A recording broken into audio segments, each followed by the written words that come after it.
I believe it's possible and necessary for us to live in continuous anticipation of what God might be saying and what he might be doing. The term we used in the early days is leaning in. We would come together night after night, and I could find myself just leaning in, knowing he's here and he's going to do something wonderful. I don't know what it is.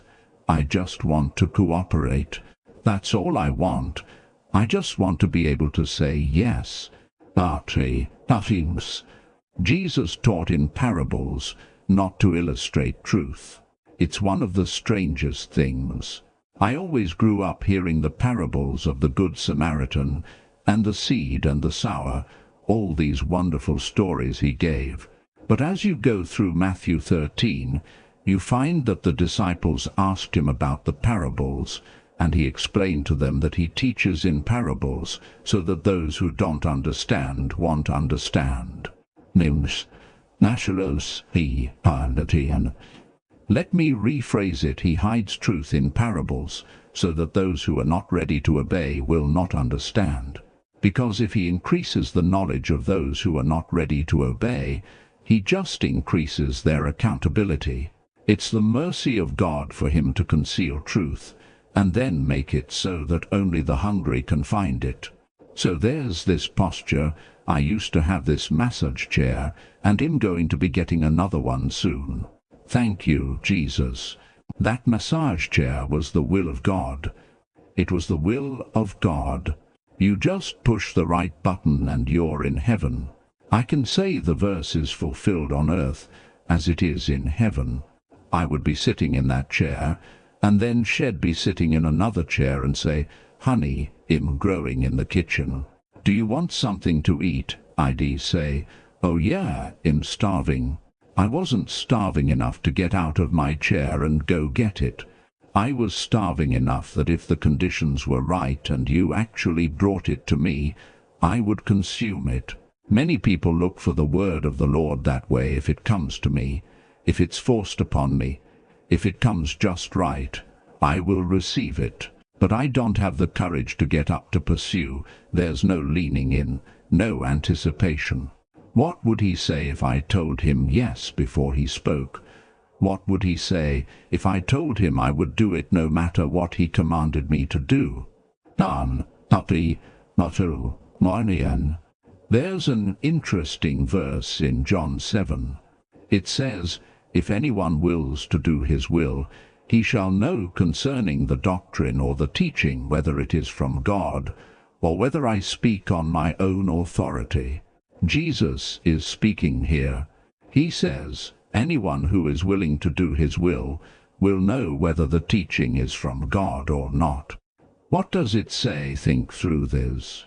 If I'm willing to do whatever God says, my hearing will be clearer, and I will be able to distinguish that which came from the Father versus that which came from a person. Just the distinguishing gift came through the willingness to obey. Steve, willingness to obey actually positions a person to hear. In John 12, if you still have your Bibles open to John 12, you're very patient people, you get extra points. All right, verses 23 through 26. Jesus is talking about what it looks like to follow him. In verse 27, he's about to go to his death, and so he makes a reference to this. Jesus speaks in verse 27, "Now my soul is troubled, and what shall I say? Father, save me from this hour, but for this purpose I came to this hour." I made a list once, a study I did through the whole New Testament, to find any time Jesus would indicate why he came to earth. It was fascinating to create that list. For example, 1 John 3:8 says he came to destroy the works of the evil one.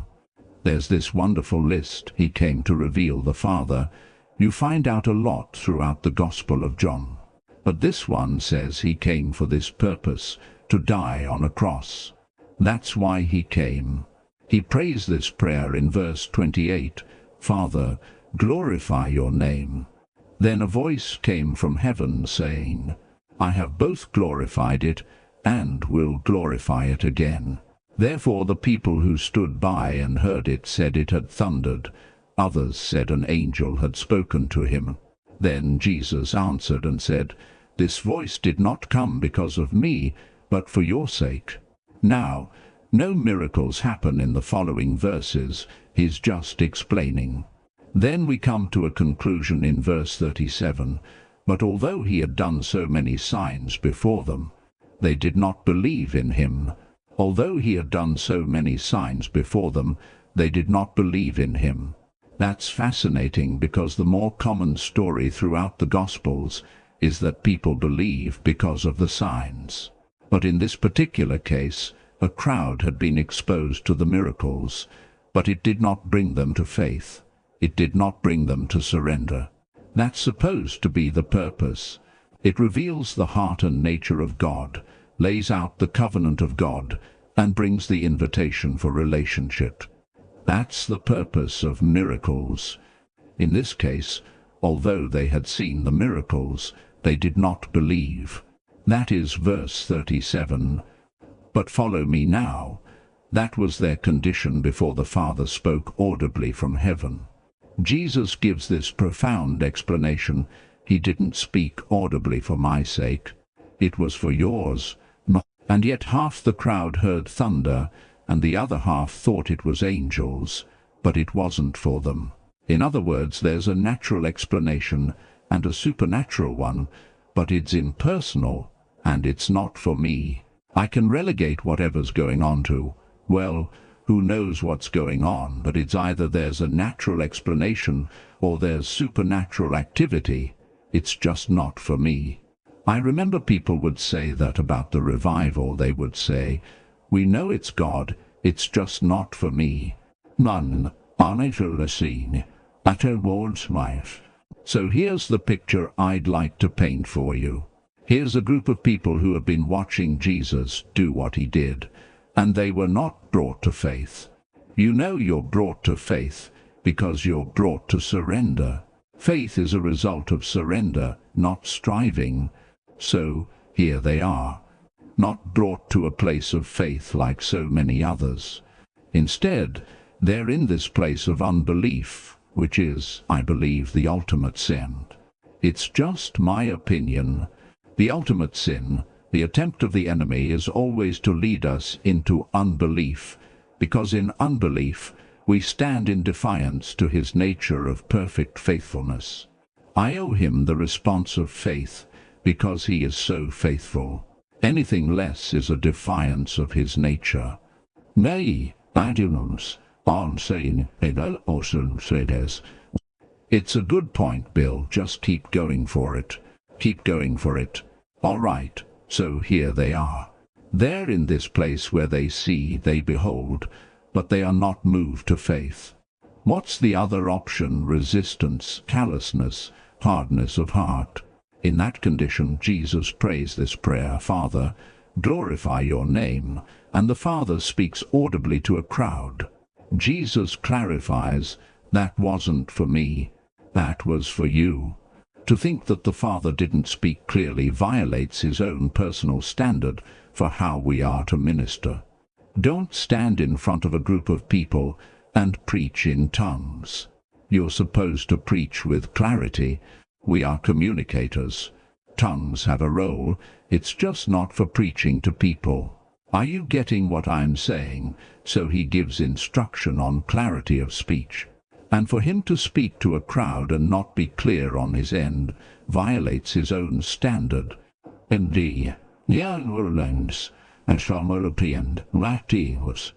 So what does it tell us? It tells us he spoke audibly to a crowd, but their own resistance filtered that voice into thunder and angelic activity that wasn't for them. I use this illustration because I believe it's possible and necessary for us to live in continuous anticipation of what God might be saying and what he might be doing. The term we used in the early days is leaning in. We would come together night after night, and I could find myself just leaning in. I know he's here. I know he's going to do something wonderful, and I don't know what it is. I just want to cooperate. That's all I want. I just want to be able to say yes.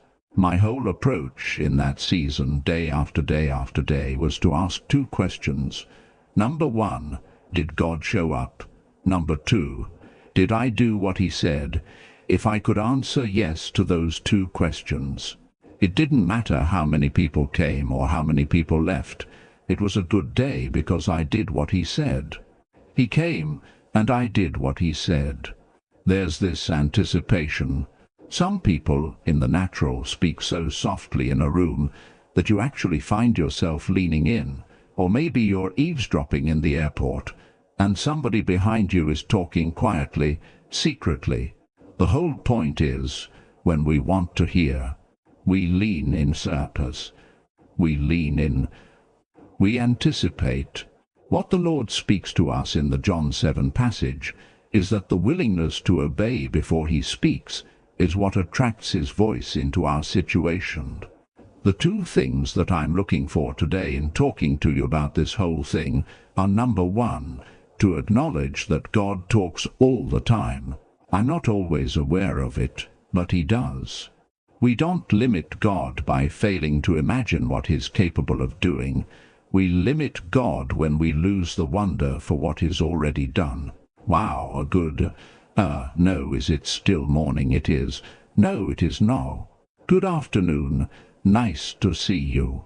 We only have a few minutes, and it was worth it just to spend that time. Wow, I'm a mess. I hope a good one, but I know it's what I am. I am just an absolute mess. I've been a mess for a while, and it's getting worse. It's an interesting season. Tears are much like the kingdom. They're always at hand, always within reach, but, for me personally, tears are turning from tears of pain to tears of thankfulness. And, so glad. I'm just in this bubble of grace that is just, unexplainable and really good. So, I'm just thankful. That's all I know to say. I should probably read some jokes so that I can, stop the tears.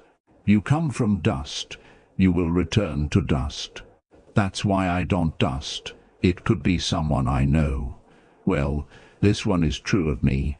How strong do you like your coffee? I want it to show up on a drug test. I tell people my coffee is so strong, you can walk on it without faith. I saw this one where this little girl comes to her mother and says, "Mommy, I'm confused. You said we were made in God's image, but Dad says we came from monkeys." And the mother said, "Well, honey, I was telling you about our side of the family. Everyone has the right to be stupid. It's just that some people abuse the privilege." This morning, I accidentally changed the GPS voice. Excuse me, I changed the GPS voice to male. Now it just says, "It's around here somewhere. Keep driving." A friend suggested I put horse manure on my strawberries. I'm not doing that again. I'm going back to whipped cream. All right. Yeah, I know. I had to have at least one that met my third-grade sense of humor. I didn't want that one. That one did it. I've got 8 minutes according to the clock, is that right? Yeah, 8 minutes. And it'll probably take 10. So, I can't do even what I did in the other two services so far today. Just time doesn't permit. So let me work with what I have, and let's just see what we can do. Here's what I sense.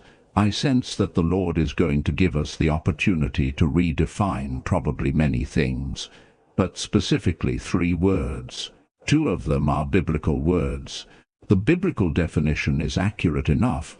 It's just Christian culture has redefined them in a way that's not healthy. And I believe he's going to give us an opportunity to redefine them because he has intention and purpose. The first one, the most offensive one, is prosperity. I believe the Lord's going to enable us to redefine it because prosperity is basically more than enough.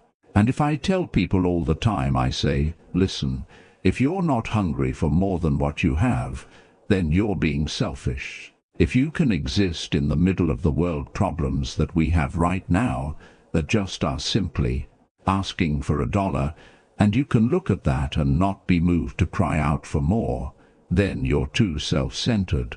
Now, there is a pursuit of more that is holy.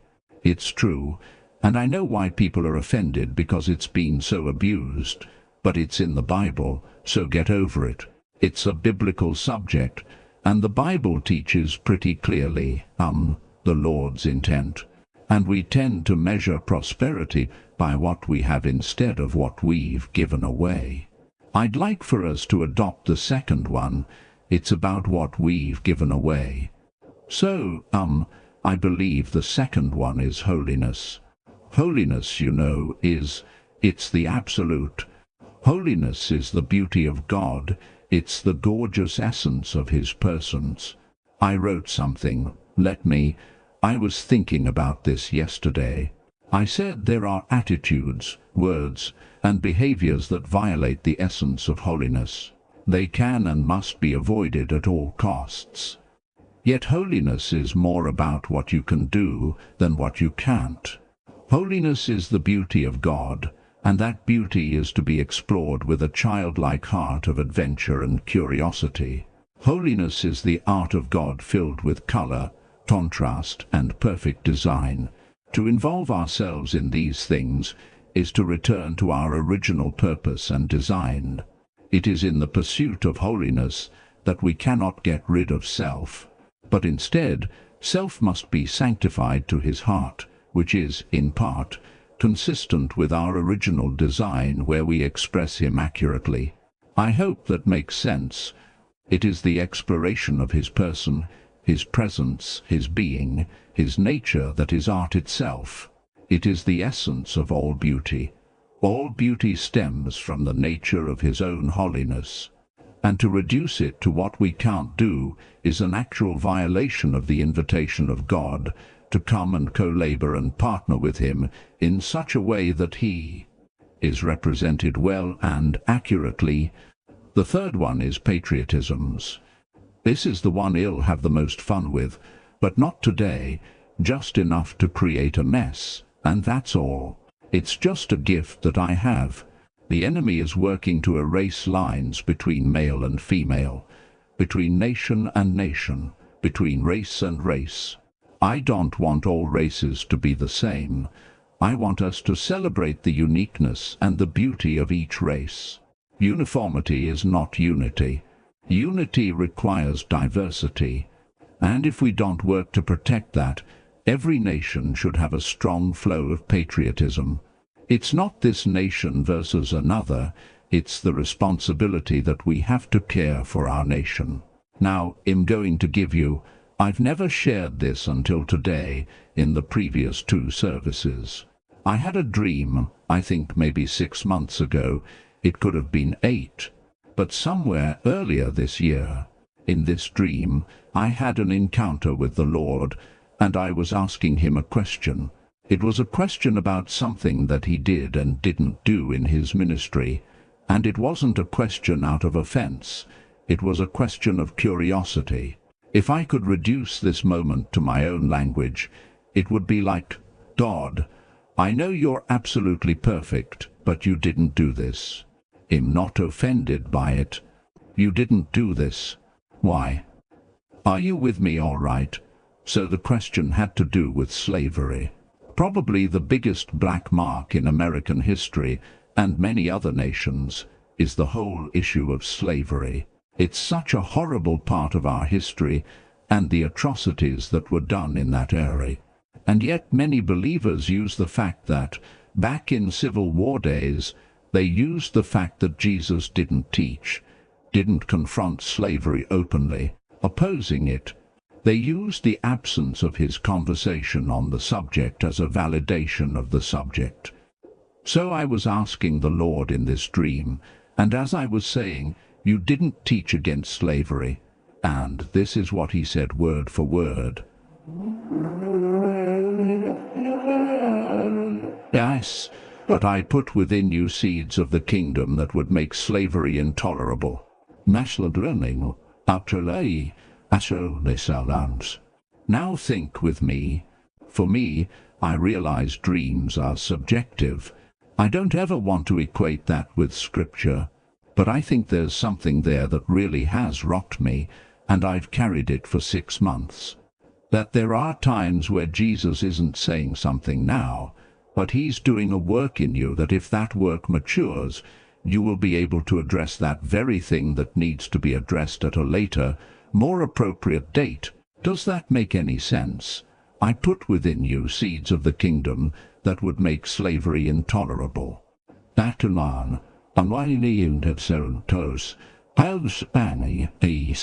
So what other seeds has he put in us? In John 16, Jesus made the statement, I have so many things to tell you, but you can't bear them now. I'm not trying to add to Scripture, you know. We have folks out there that will read into that. And in not saying that, but I am saying he has created a momentum in our soul that, as it comes to fruition, we will be able to address more accurately what loyalty to our own nation looks like. It will be not divisive, but it will not be completely inclusive.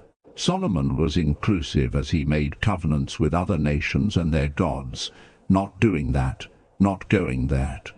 So the Lord's going to give us the opportunity, I believe, to redefine patriotism in a very, very powerful way. I just ran out of time. How did I do that? I'm going to read 2 scriptures for you, and then I will wrap this up. We tell all our speakers not to go over because we create messes in our parking lot. When we first went to 4 services, the first Sunday we went over just a few minutes, 5 maybe, and we had friends that were stuck in the parking lot for 45 minutes. We've been throwing ashes on ourselves ever since then. Let me read this to you, and then I'm going to wrap it up with a statement. It's in Psalm 78, verses 41 and 42, yet again and again. Just listen carefully. Yet again and again they tempted God. They limited the Holy One of Israel. They did not remember his power the day he redeemed them. Okay, listen to what he says. They limited God by how? By not remembering his power. Here's the statement. We don't limit God by failing to imagine all that he's capable of.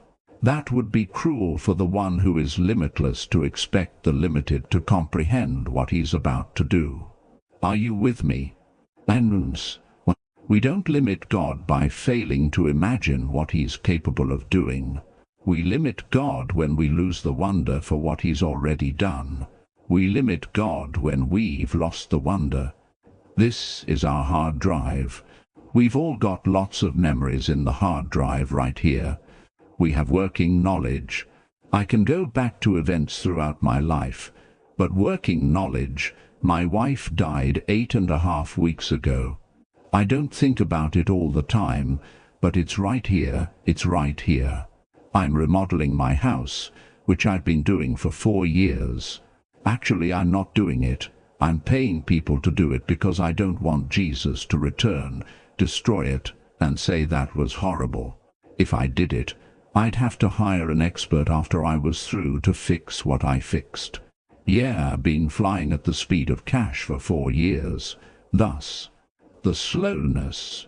But I now have the money to finish. It's the only reason I mention it. That's not on my mind all the time, but it's here, it's working knowledge. I've got dreams, plans, things that I've got going. I've got a dear friend who touched me so deeply. That's working knowledge. My family, some of the things we've been able to do in recent weeks. It's as I don't think about it all the time. It's right here. It's just working knowledge.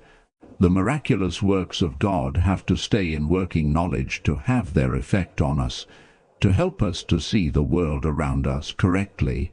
Let's stand. All right? Oh Jesus, help us fast. Help us fast. Why don't you just come up here and add a gorgeous face to this service? Alden, Annings, Also P. Unwavering density, policers.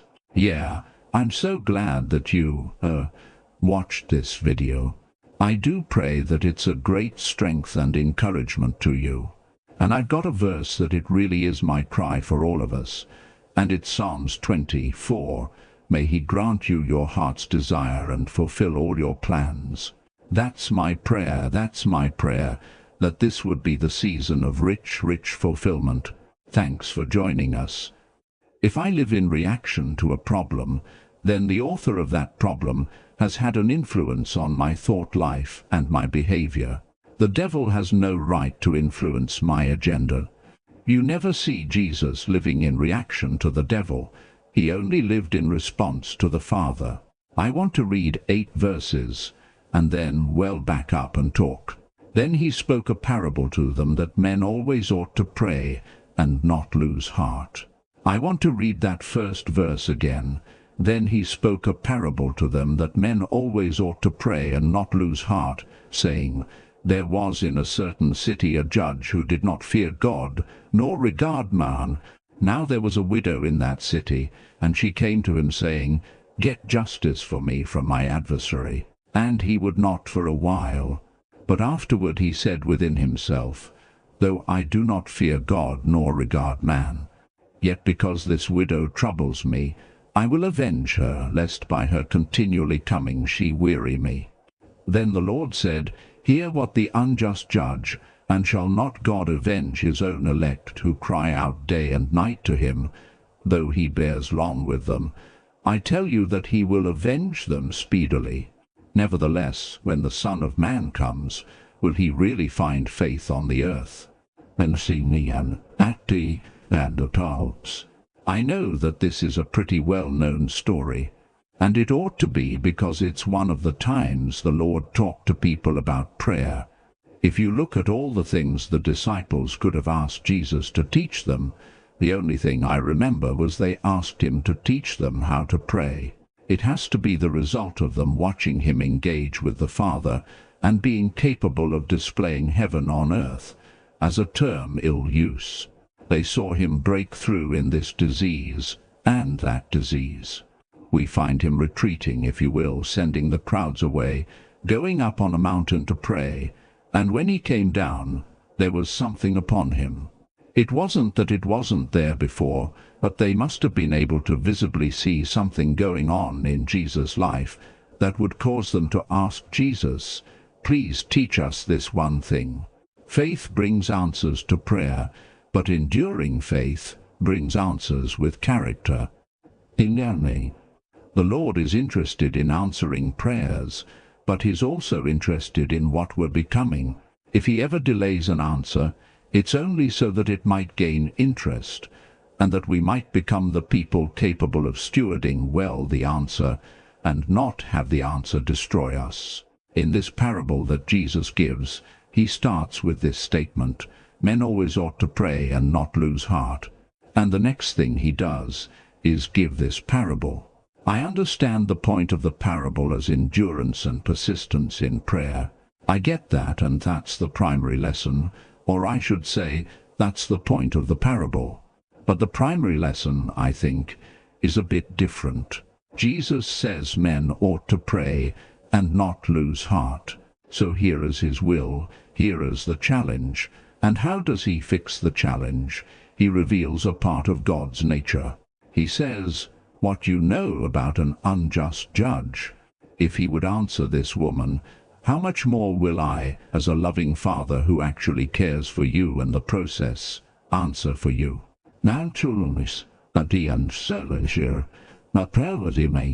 So what does he do? He causes the people summoned to pray continuously, to live more aware of the actual nature of God. Let me put it this way, the ability to endure in prayer is fueled by our understanding of his nature. In fact, let me take it a step further. The fatigue in prayer reveals the consciousness of problems above God's nature. I was quite surprised. I wanted to find out what it means to lose heart. I think we naturally define it as being discouraged. Maybe I prayed for so long, nothing's happened in this area, and we become discouraged. Maybe we've been offended, maybe something has happened, but it's this loss of passion. I think we can all give good natural definitions of what it means to lose heart.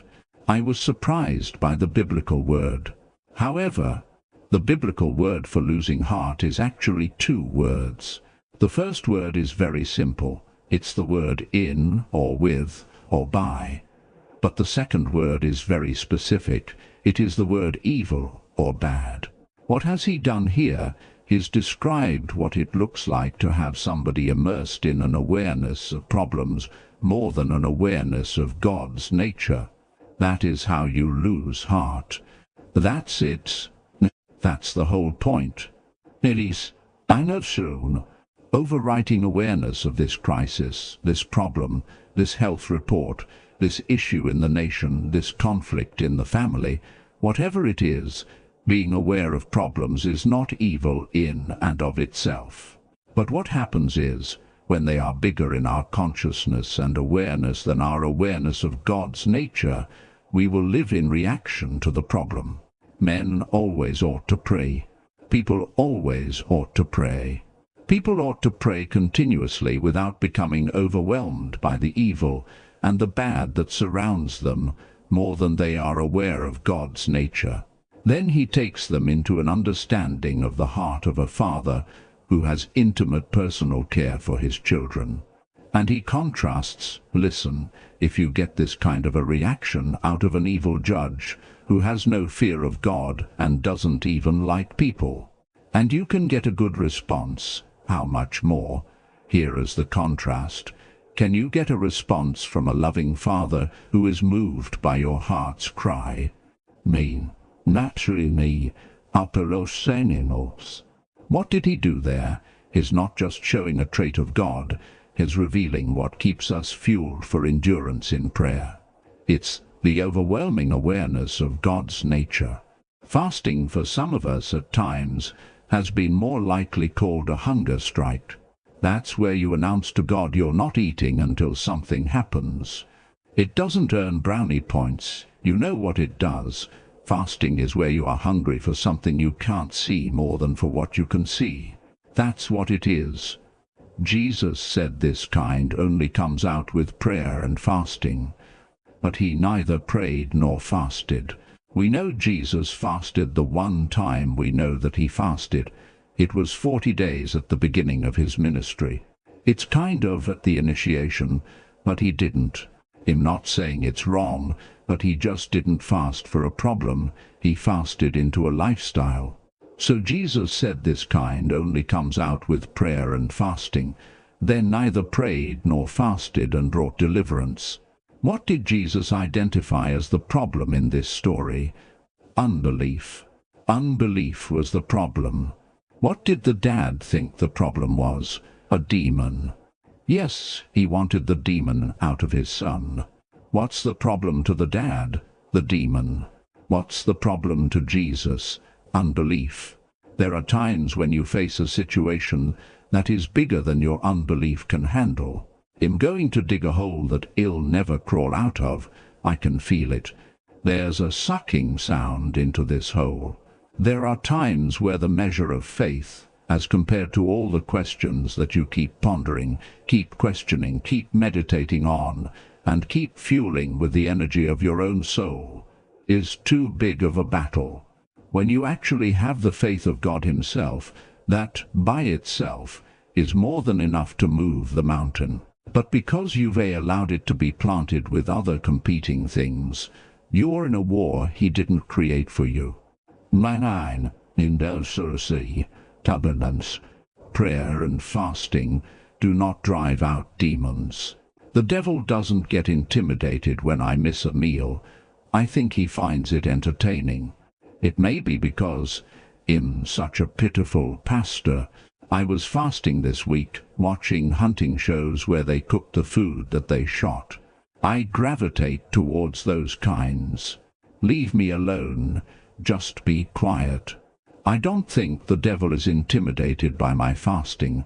He's intimidated by my authority. 9. Right.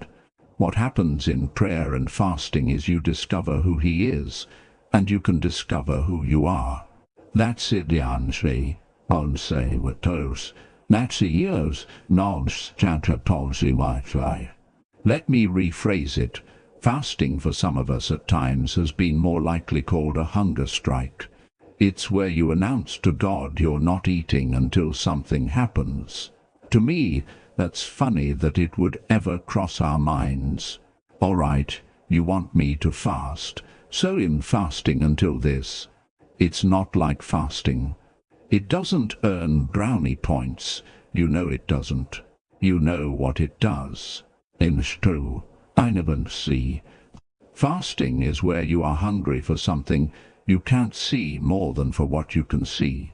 That's what it is. What does faith operate in? It operates in the unseen. What does unbelief operate in? It operates in what you can see. It's the wallowing child foaming at the mouth. That's the challenge the disciples had. They had been given a proper amount of authority to deal with that child. They had been. Jesus gave them all the authority needed to deal with any problem they faced. Did they deal with it? No. Why too many seeds in the garden? Too much competing with what God had given them. They had the authority. It was just diluted in its use to minister to this problem. Fasting is learning to have an appetite for things you can't see. And as abstract as that sounds, it is the life of faith. As abstract and as unreasonable as that appears, it is where I become anchored in what Paul said. What you can't see is eternal. What you can see is temporal. So, if my confidence is in this that I can see, my confidence will crash, it will fail, because this is not reliable. My own human strength is not reliable. It can't be on any of those things. It can't be on human talent or skill. It has to be on something that is outside of that. That brings influence. A miracle comes. I've watched it so many times where a miracle comes. It's hard to explain, but it's in the unseen, and I see a problem, and the miracle just through faith gets released into that situation. I've watched it change before my eyes. I've seen it happen. I've seen where bones are missing, and they grow. I've seen bones that were deformed, and they dissolve. I've watched it. I've watched it where there's absolute 100% deafness, and all of a sudden they hear.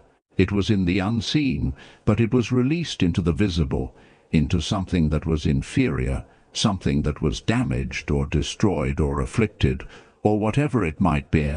It's that connection of the believer between the unseen world and the visible world. And I come as a representative, and that's why we don't beg God for the miracle. He's already decided to do it. Yeah, we're just learning to cooperate with the way he moves, the way he works, the way he thinks. I'm so thankful for the Lord's Prayer that he taught us to pray, Our Father who art in heaven, hallowed be your name. Your kingdom come, your will be done on earth as it is in heaven.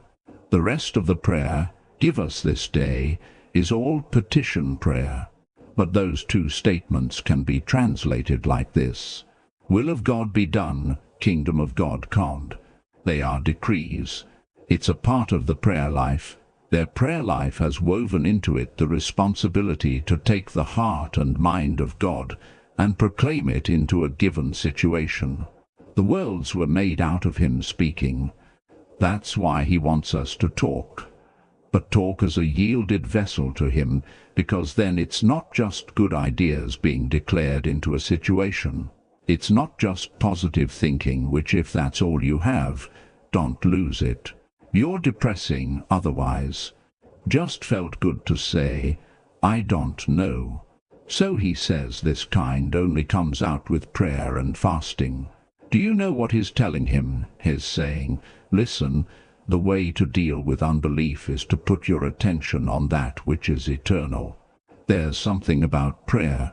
I don't understand this and I find it. I find that when I need this kind of praying the most, it's when I want to do it the least. And it's the prayer that is beyond words. It's the prayer that's beyond words. Sometimes it's praying in the Spirit, praying in tongues. Sometimes it's literally just being engaged in the presence of God with a groaning that's too deep for words. There are no words for what I feel, but I'm not going to leave this engagement. I'm not going to leave this moment. It's a face-to-face moment. I'm not manipulating or controlling God. I simply want to be shaped by Him. I want my heart to reflect His heart. I want my words to reflect His words. And there are these moments where He's just saying, listen, the problem isn't the demon. The problem is unbelief. And the antidote, learn to pray beyond convenience and be willing to skip a meal to anchor into what you can't see. Why? Because that's where your authority functions from. Typically what gets done is creating all kinds of bad theology to explain why something didn't happen. Picture this today. If this were today, and we were the disciples, we'd try to get the child free. The child doesn't get free, and there's no Jesus in the flesh to bring deliverance. What do we do at the end of the day? Well, most places would say, well, God works in mysterious ways. We know that God is able to use this. I'm sure what He's doing is trying to really increase the level of devotion to Christ in the prayer effort of this household. Instead of saying, there are too many seeds planted in my garden, I've got too many options, too many other things to think, too many other things to believe. Because according to Jesus' example on the size of faith, it doesn't take this bigger faith to move something as large as the mountain. It just takes this kind of faith. So when Jesus talks about great faith and greater faith, I don't know that He's talking about greater in a sense of size. I think He's describing whether or not that faith is by itself. It's the only seed in the garden. It's the only seed in the garden. That's why it's grey. Its impact, its significance, its mountain-moving weightiness is not in its size. That's quality. It's in its ability to stand by itself. I've been actually in my own personal prayer time, been asking the Lord, talking to the Lord about this thing of authority, because I became aware several months ago, maybe 6 to 8 months ago, maybe a little longer, that I was so much stronger in being able to move in power than I was to move in authority. And I don't mean to imply I don't move in authority. I feel like I do. But I could tell if you could have power and authority. I've got one leg that's a lot longer than the other one, and I want to be able to walk in a way that represents Him well in any situation. In some situations, power is required, but some power won't fix it. Sometimes, it's not who He is, but knowing who you are, and unashamedly taking your position and your posture into expelling that influence that is wreaking havoc on a household, on a city, on a situation. And I pray that in this next season, every one of us would see just personal breakthroughs, family breakthroughs, corporate breakthroughs, where this, to me, it's a mystery, may be clear to you, but to me it's a mystery, that this mystery would become clear, that there would be something more deeply rooted in who He may help to now operate. It'd be tragic to come to the end of time and have the only generations experience divine health to be a people that were not born again in rebellion against God. So, in these matters, this is the knowledge to the burning conviction where we contend for the purity, the holiness, and the righteousness of God to actually be on display in every part of our life. I was this last week in Portugal and had such a wonderful time. We went out just to hang out for a few minutes following a meeting. Ben Fitzgerald and Jean-Luc found this man walking into the back of a restaurant area, and they went over and started a conversation with him. Moments later, I saw them kneeling down around him, grabbing his knee and praying for him. They had a word of knowledge or something for this guy. You know, just this innocent guy walking through. And to them, he had neon lights saying, "Pick me." They knelt, and it was fun to watch. I just sat there and watched them. They laid hands on him, held his knee, and Ben said, "Man, did you feel that?" The guy said, "Yes, I did." His knee was cracking, popping, and moving around, and the Lord completely healed him. It was just fun to watch. See, divine health is your inheritance. Now, we don't know a lot about it yet, but that doesn't mean it's not true. You've got to ask questions. Look in the book. There are insights there that will unfold to us in the near future. But don't deny it because you don't understand. The children of Israel had divine health in the wilderness. Who were they? They were not born again. They were in rebellion against God, and they experienced divine health. It'd be tragic to come to the end of time and have the only generations experience divine health, to be a people that were not born again in rebellion against God.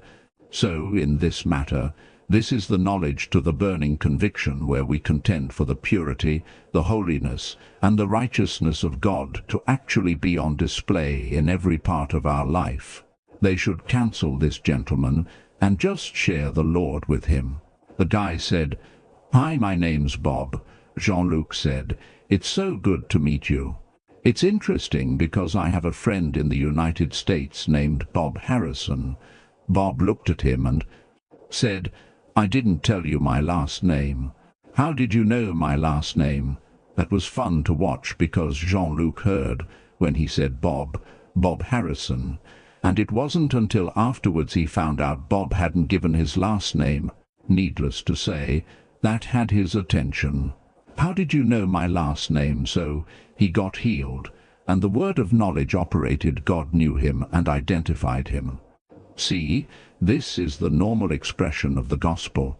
But as long as we have hang-ups and are experiencing that which already belongs to us, it will be magnified as we try to take it out of the house to the people whose hearts could be won with a simple word, a simple gift, or a simple prayer. The Son of Righteousness will rise with healing in his wings. As a result, you go out like well-fed calves. That may be an offensive picture to you, but there's youth involved. Fat was health, well-fed, and then trample the powers of darkness. You need a certain weight to trample. The Son of Righteousness arising, announcing a new day of holiness, purity and power working in tandem, will cause the people of God to rise up with a level of personal health and authority. Let me describe fatness as an expression of the anointing and authority that enables us to crush and destroy powers of darkness that have afflicted and tormented people. Instill. You're going to see in your own personal life the opportunity to bring deliverance to people. It's not just healing. People need to be set free from demons that have tormented them. And I tell you, it's not been popular in the American church, but they're there. Seeing people free is just such a great privilege for us. I remember this is fresh on my mind because of this last week, when my former secretary Judy Franklin, how many of you remember Judy? Such a sweet one, such a great help to me, still is, actually. She lives in Nashville now with her daughter but still works for me, helping in the ministry. When she, within a short time after starting to work for me, had a kidney infection or something, her husband came up to me and said, "Would you pray for Judy?" I said, "Yeah, what's up?" He said she had this kidney infection or something and was in the back. He went back to get her and came out here, and I prayed for her. I said, "How are you doing?" She said, "You want to know the truth?" I said, "Yes, of course, I want to know the truth." She said, "It's worse." I said, "That's good. Anna, that's awesome, because now we know what it is." Anytime an affliction gets more painful under prayer, it's because the anointing torments a demons. The reason it will increase the pain is to try to bring fear to the person who's sick and fear to the person who's praying. Why do you think when the disciples tried to cast demons out of the child? Remember, the dad in Mark 9 brought his child to the disciples to be healed and delivered, and the demon threw him into the fire, into the water, tried to kill him, and he was foaming at the mouth on the ground, creating this huge scene. Why was he creating a scene? See, anytime the devil is in the open, that's his last card, not his best card. Thank you. His best card is hiding in the pew. His best card is trying to stay concealed in a religious setting, unrecognized and unidentified. So whenever he's flushed into the open, his last effort is to try to instigate or ignite fear in people, and so he does so with extreme manifestations. The disciples couldn't deliver, and they were experienced in deliverance. So the Father saw Jesus and brought the child to Jesus, and he delivered him. As soon as he did, the disciples took Jesus aside and said, "How come we couldn't do it?" It was a legitimate question because they had experience. He had already entrusted them to go to their hometowns, and they saw great amounts of healing and deliverance, and they were shocked when it didn't work. So that tells me they already had a history of success. How would you like to be shocked when it didn't work instead of shocked when it worked? Yeah, amen. And Jesus said, this kind only comes out with prayer and fasting. It's a profound lesson that some obstacles are only removed with prayer and fasting. But for me, the bigger lesson is that when the disciples didn't get an answer, they took Jesus aside. They had to find out why. They were not willing to live with unanswered prayer. The lack of conviction, the lack of a burning heart, enables us to coexist with unanswered prayers and not matter. So the Lord is stirring up a zeal that's based on the righteousness and purity of God, a zeal that helps to bring about a new day of miracles, a new day of the demonstration of God for people. Yeah, I'm so glad that you watched this video. I do pray that it's a great strength and encouragement to you. I've got a verse that really is my cry for all of us, and it's Psalms 20:4. May He grant you your heart's desire and fulfill all your plans. That's my prayer. That's my prayer, that this would be the season of rich fulfillment. Thanks for joining us.